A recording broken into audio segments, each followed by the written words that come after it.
Start होता है और 1600 ईस्वी तक चलता है। ठीक है।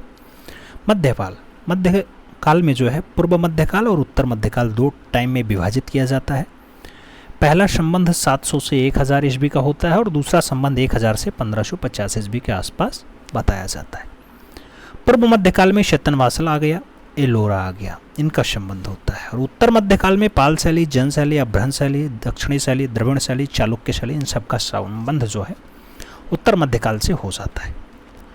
उत्तर मध्यकाल को कहा जाता है वीरगाथा काल भी कहते हैं, चारण काल भी कहते हैं और अपभ्रंश काल तो कहा ही जाता है। साथ में प्रकृति रचनाओं का काल भी कह दिया जाता है। कौन सी रचना? प्राकृतिक रचना का काल। लिंगराज मंदिर बना है मित्रों तो उत्तर मध्यकाल में बना है। लघु चित्रकला की शुरुआत मानी जाती है मध्यकाल से ही मानी जाती है। पूर्व मध्यकाल में पूर्वोत्तर भारत में कला संरक्षक कौन रहे? तो पूर्व मध्यकाल में पूर्वोत्तर भारत में कला संरक्षक के रूप में पाल नरेशों का नाम जुड़ा हुआ है। पूर्व मध्यकाल की चित्रकला के विषय में सर्वप्रथम जानकारी किसने दी मित्रों? तो आनंद गणेश कुमार स्वामी ने दी है। मध्यकालीन चित्रकला के किस पोथी पे सबसे अधिक चित्रण हुआ है? तो कल्पसूत्र पे हुआ है। पाल पोथियों का अधिकांश चित्रण किस पाल शासक ने करवाया था? तो महिपाल ने करवाया था। पूर्वी अथवा बिहार शैली किस नाम से जानी जाती है? तो पाल शैली के नाम से जानी जाती है। आगे चलें। प्राकृतिक भवनों की रचना काल माना जाता है तो ये मध्यकाल होता है। पाल शैली में चित्रकला का सर्वश्रेष्ठ काल माना जाता है तो देवपाल वाला टाइम सबसे बढ़िया बताया जाता है। पाल शैली की अगर बात करते हैं तो 730 से 1197 ईस्वी तक का नाम होता है। अन्य नाम में नाग शैली भी पाल शैली को कहा जाता है और लामा तारानाथ ने इसको जो है नाग शैली नाम दिया है। बिहारी शैली भी इसे पाल शैली को कभी कभी कह देते हैं। हेलेन वेरिसो ने इसको नाम दिया है बिहारी शैली। पाल शैली में चित्रित जो ग्रंथ है मित्रों उसमें महामयूरी का नाम आता है। महामयूरी के साथ साथ बहुचरित्रम का बात आता है, नंदा ब्यऊ का बात आता है, ममाकी की बात आती है, करंदेव गुहा का बात है, पंचशिखा है, साधनमाला है, गंधर्व व्यू है और प्रज्ञा पारमिता है। ये पाल शैली के बढ़िया चित्रों में शुमार हैं। ये नाम पाल शैली से जुड़े हुए हैं। पाल वंश आप भी जानते हैं कि बौद्ध धर्म से ताल्लुक रखता है, बौद्ध धर्म से संबंधित है। पाल ग्रंथ प्रज्ञा पारमिता, राइटर का नाम नागार्जुन है। पाल वंश में किसमें? पाल वंश में चित्रकला का सर्वश्रेष्ठ काम हुआ है देवपाल के टाइम पे हुआ है। पाल वंश में सबसे ज़्यादा पोथी बना है तो महिपाल के साथ बना है। पाल शैली के चित्रकार हैं धीमान, वित्तपाल, जयपाल और विजयपाल। तो ये पाल शैली के बढ़िया चित्रकार हैं। पाल शैली में कागज पे चित्रण नहीं हुआ है। पाल शैली में पोथियों पे चित्रण रचना हुई है और ताम्रपत्र पे किस लिपि में लिखा गया है? तो देवनागरी लिपि में लिखा गया है। आगे प्रज्ञा पारमिता की बात करते हैं। प्रज्ञा पारमिता पाल शैली की प्रसिद्ध ग्रंथ होती है। लेखक नागार्जुन है, धर्म बौद्ध है। भारत का पहला चित्रित ग्रंथ बताया जाता है प्रज्ञा पारमिता और भारत का प्रथम तालपत्रीय ग्रंथ भी है। इस ग्रंथ का प्रथम बार चित्रण धर्मपाल के टाइम पे ही हुआ है। पाल शैली में सर्वाधिक बार चित्रण इसी ग्रंथ में हुआ है मित्रों। आगे चलें तो आगे कहा जाता है पाल शैली कि चित्रण का जो विषय या धर्म रहा है बौद्ध धर्म या महायान धर्म या फिर जातक कथाएं रहा है। पाल शैली में किस वृक्ष का अंकन है? तो कदली वृक्ष और नारियल का अंकन आपको देखने को मिल जाता है। तो नारियल का पेड़ और कदली वृक्ष का अंकन आपको पाल शैली में भरपूर मात्रा में देखने को मिलेगा। पाल शैली में किस देवी का अंकन है? तो तारा देवी या मंजूषा देवी का आकार देखने को मिल जाता है पाल शैली में। पाल शैली में चित्रण किया गया है काले धरातल पे सफेद रंग से इसकी रचना हुई है। पाल शैली में कितने चश्म का प्रयोग किया गया? कितने चश्म? तो 1.25 चश्म चेहरे का प्रयोग किया गया है। पाल शैली के चित्र में सुनहरे रंग परित्याग किया गया है। पाल शैली पे किस लिपि का प्रयोग किया गया मित्रों? तो देवनागरी लिपि भरपूर मात्रा में यूज हुई है। पाल पोथियों की माप जो है 22 से 1/4 गुणे 2 से 1/4 यानी 22.5 × 2.5 ऐसा है। पाल शैली के चित्रित ताड़पत्र कैसा आकार का रहा है? तो आयताकार या फिर चौकोर रहा है। आयताकार या फिर चौकोर रहा है। कागज का आविष्कार कौन से टाइम पे हुआ? मध्यकाल में हुआ, 14वीं सदी। कई बार 14वीं लिखा मिलता है, कई बार 15वीं सदी भी लिखा मिल जाता है। ठीक है, चीन में हुआ है। पाल शैली में चित्र की सीमा रेखा किस रंग से बनाई गई? तो काले रंग से मेंटेन की गई है। पाल शैली में सर्वाधिक चित्र कहाँ सुरक्षित है? कलकत्ता संग्रहालय में देखने को मिल जाता है। पाल शैली का उदय तो बंगाल के मालया जिला, कौन सा जिला? मालया जिला के गोंद नामक स्थान पे पाल शैली का उदय बताया जाता है। विक्रमशिला विश्वविद्यालय स्थिति भागलपुर बिहार में है। बनवाने का काम विक्रमशिला विश्वविद्यालय का धर्मपाल का रहा है। कौन से नदी के किनारे स्थित है? तो विक्रमशिला गंगा नदी के किनारे स्थित है। महाबोधि मंदिर लोकेटेड है मित्रों, तो ये बोध गया में स्थित है। निर्माण किसने करवाया? देवपाल के द्वारा बनवाया गया। मंद व्यू की अगर बात आती है, इसमें कुल कितने चित्र हैं, तो 126 चित्रों की बात आती है। गंधर्व व्यू, ये गंधर्व व्यू है, मंद व्यू नहीं होता है, गंधर्व व्यू होता है। इसमें 126 चित्र हैं। पश्चिम भारतीय शैली में मानवाकृति की बनावट कैसी रही, तो गड्ढे और गुड़िए, ये गुड्डा गुड़िया है, गुड्डा गुड़िया जैसा दर्शाने का काम किया गया है मध्यकाल में। और जो पश्चिम भारतीय शैली है, इसमें मानव की आकृति गुड्डे गुड़ियों जैसी ही दर्शाई गई है। पाल शैली के चित्रों में जकड़न दिखाई देती है मित्रों। और पोथी चित्रण की बात आती है, किस पे हुआ है, तो तालपत्र पे ही पोथी की रचना हुई है। पट चित्रण की बात आती है, किस पे हुआ, तो सिल्क के कपड़े पे पट चित्रण का काम हुआ है।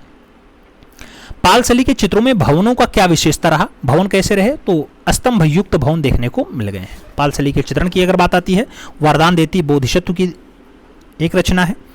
वज्र के साथ कमल पर विराजमान मानकी का दृश्य है। और अष्ट शास्त्रिका का दृश्य भी बढ़िया दृश्य है जो पाल शैली का बताया जाता है। पाल के बाद हम लोग चलेंगे जैन शैली की तरफ। जैन शैली 1100 से 1500 ईस्वी के मध्य का नाम आता है। जैन शैली नाम किसने दिया मित्रों, डॉक्टर हार्मन ग्वेडज ने दिया, अजित घोष ने दिया, पर्सी ब्राउन ने दिया और साराभाई नवाब के द्वारा भी जैन शैली का नामकरण किया गया है। जैन शैली गुजराती शैली के नाम से भी आती है। एनसी मेहता ने इसको गुजराती शैली कहा है। डॉक्टर मोतीचंद खजांची के द्वारा भी इसको गुजराती शैली नाम दिया गया। पश्चिमी शैली नाम दिया आनंद गणेश कुमार स्वामी ने दिया। और अजित घोष के साथ कारखानला वाला है, सरयू दोषी हैं, ये लोग नाम इसको पश्चिमी शैली के रूप में पुकारे हैं। जैन शैली को पश्चिमी शैली। अपभ्रंश शैली नाम किसने दिया, रायकृष्ण दास और ओशी गांगुली के द्वारा इसको अपभ्रंश शैली कहा गया। जैन शैली की रेखा कैसी रही मित्रों, तो ज्यामितीय और कोणात्मक रेखा रही है। जैन शैली में किस रंग की प्रधानता रही, तो पीले रंग की प्रधानता रही। जैन शैली की पृष्ठभूमि कैसी रही, तो गहरी लाल पृष्ठभूमि देखने को मिलती है। जैन शैली में चित्रित ग्रंथ कैसा है मित्रों, तो निशिथ चूर्ण 1100 ईस्वी के आसपास का है। ज्ञात सूत्र 1127 के आसपास लिखा गया है। कालकाचार्य कथा 1285 के आसपास का है। औद नियोग की वृत्ति की अगर बात आती है 1650 के टाइम पीरियड का है। महावीर चरित्र की अगर बात आती है 1236 के टाइम का है। श्री श्लाका पुरुष चैत्रम की अगर बात आती है 1242 ईस्वी के आसपास इसको मेंटेन किया गया। वसंत विलास रचना है। उत्तर मध्य मानस सूत्र है, कल्प सूत्र है और कथा रत्न सागर का दृश्य भी जैन शैली में जुड़ा हुआ महत्वपूर्ण ग्रंथ होता है। आगे जैन शैली में कैसे रंगों की प्रधानता रही मित्रों, तो प्राथमिक रंग भरपूर मात्रा में यूज किए गए। जैन शैली में पशु पक्षी का प्रकृति के साथ चित्र रंग कैसा रहा है, अस्वाभाविक रहा है। जैन शैली में पट चित्रण का निर्माण किस शैली में अपनाया गया है, तो गुण शैली में अपनाया गया। जैन शैली में पेड़ पौधे तथा पशु पक्षियों की आकृति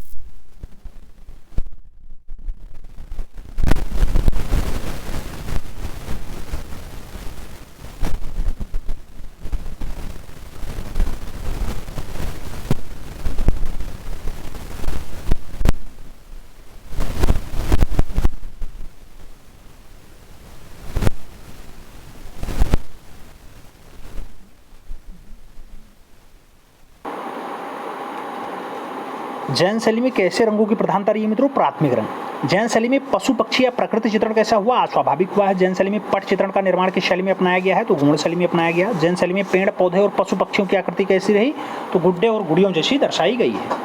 अप्राकृतिक रूप से उभरा हुआ सीना किस शैली की विशेषता है, तो जैन शैली की विशेषता है। जैन शैली के चित्र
पर लिखा गया है।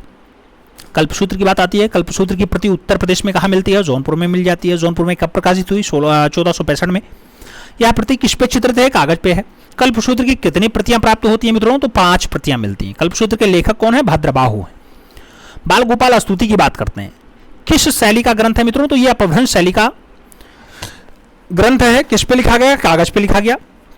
संग्रह कहाँ है? बाल गोपाल स्तुति वोस्टन संग्रहालय में देखने को मिल जाती है। रुई के ढेर की तरह बादल की शैली में विशेषता है? तो अपभ्रंश शैली में रुई के ढेर की तरह बादलों को दर्शाया गया है। गुड्डे की आकृति की तरह पशु पक्षी पेड़ पौधे को चित्रित किया गया अपभ्रंश शैली में। आप प्राकृतिक रूप से उभरा हुआ सीना किस शैली विशेषता है मित्रों? तो अपभ्रंश शैली विशेषता है। अपभ्रंश शैली में किस रंगों का प्रयोग किया गया? अपभ्रंश शैली में जो रंग यूज किए गए, लाल है, नीला है, सुनहरा कलर भी यूज किया गया है। अपभ्रंश शैली का मुख्य केंद्र था अहमदाबाद, गुजरात, राजस्थान, मांडू, मालवा, जौनपुर, उत्तर प्रदेश। ये सब अपभ्रंश शैली के प्रमुख केंद्रों में गिने जाते हैं।